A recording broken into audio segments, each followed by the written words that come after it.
To all the Stop the FOMO fans and any other fans, if any other AV reviewer, I do not care what they say or what their read is.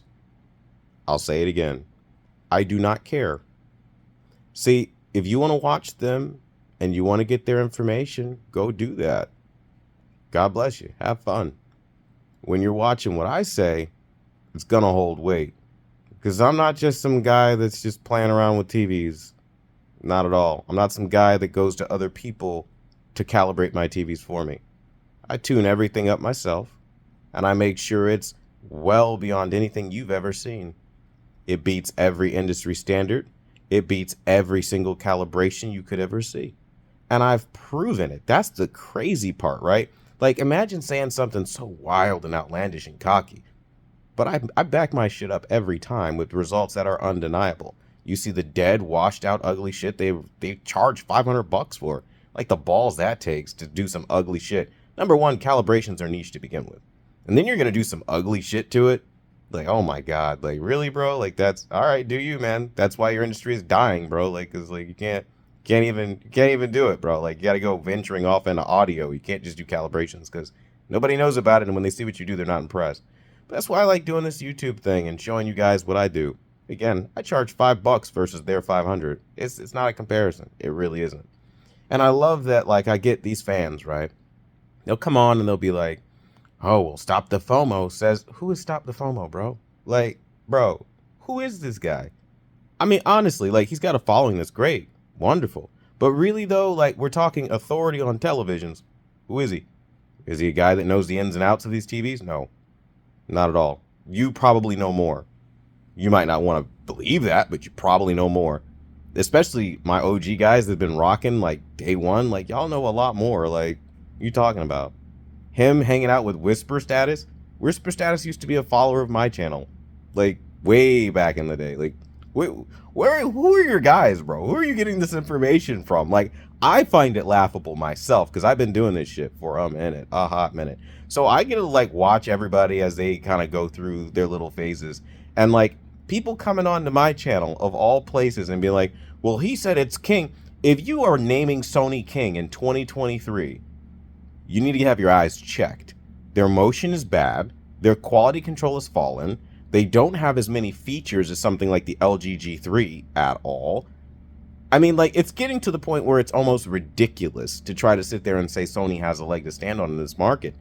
Sony is literally standing on, like, their prior success. Like, oh, we're Sony. We don't have to try because we're Sony. It's like, okay, you can believe that, but watch you get left behind. And we're seeing it happen.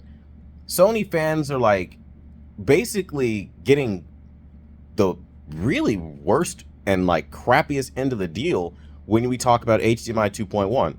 Why they can't have all 4 HDMI 2.1 ports and they only have to rely on 2 is beyond me when they're paying fucking like the most out of every TV manufacturer. I'll say that shit again. You're paying more for Sony than every other customer is paying just for Sony's name, and you're getting less. Like, you would think they would have everything. They'd be decked out. They'd have every. You're paying $3-4 grand for a TV that only gives you 2 fucking HDMI 2.1 ports. Like, are you fucking stupid? Like, sorry if that offends you, but you gotta be in order to drop that kind of cash and still get shortchanged. Like, you're literally like buying at top dollar to walk away behind already out the gate.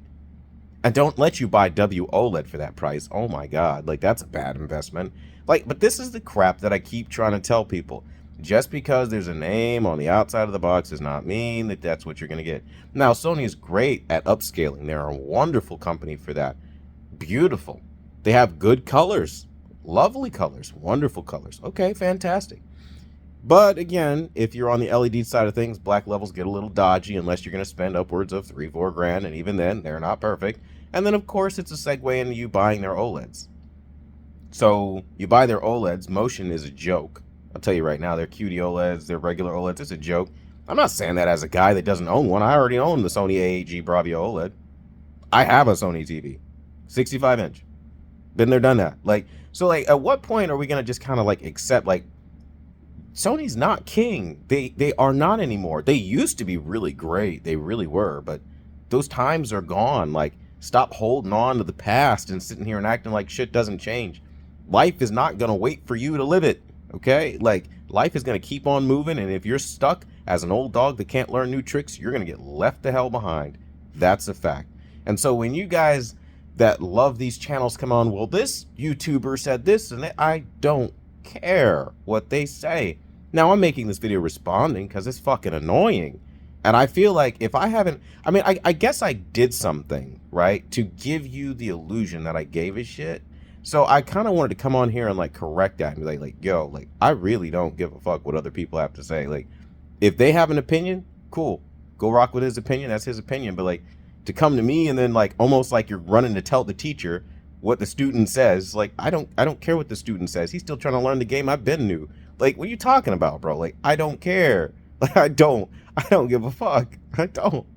So my point with all this is like, believe what you want, but if you want to invest your money in dumb shit, that's your business. But don't come and tell me that dumb shit.